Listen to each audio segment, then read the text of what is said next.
उत्तर गोंय गिरायक मंचान ओला इलेक्ट्रिक कंपनीक धपको दीत स्कूटर धन्या गाडयेची पुराय रक्कम तशेंच स्कूटरीक लागून जाल्ल्या त्रासा खातीर अतिरिक्त 30,000 रुपया आनी न्यायालयाचो खर्च म्हणून 15,000 रुपया फारीक करपाचो आदेश दिला। सकाळच्या एका मनशान ओला कंपनी आड गिरायक मंचान धाव घेतिल्ली। विठ्ठलापूर साखळेच्या पुंडलिक पुजारीन 2024 वर्सा ओलाची S1 X Plus ही स्कूटर विकती घेतिल्ली। स्कूटर घरा हाडल्या उपरांत दुसऱ्याच दिसा ती इबाडली। स्कूटर इबाडिल्ल्याची कागाळ पुंडलिकान कंपनी कडेन केल्ली। कंपनीन दुरुस्ते खातीर म्हयनो काडलो। एका म्हयन्या उपरांतूय गाडी दुरुस्त जाली ना। ताका लागून पुंडलिकान आनीक 9 कागाळी कंपनी कडेन केल्ल्यो, तरी लेगीत कंपनीन दखल घेतली ना।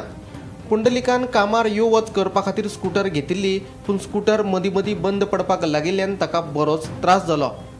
गाडी बदलून दिवची म्हणून गिरायकान केल्ली मागणी कंपनीन विचारात घेतली ना।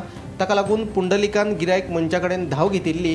गिरायक मंचान पुंडलिकाचे कागाळीची दखल घेवन कंपनीक स्कूटर धन्याक गाडयेची पुराय रक्कम तशेंच स्कूटरीक लागून जाल्ल्या त्रासा खातीर अतिरिक्त 30,000 रुपया आनी न्यायालयाचो खर्च म्हणून 15,000 रुपया फारीक करपाचो आदेश दिलो। Bureau report, Gomantak TV.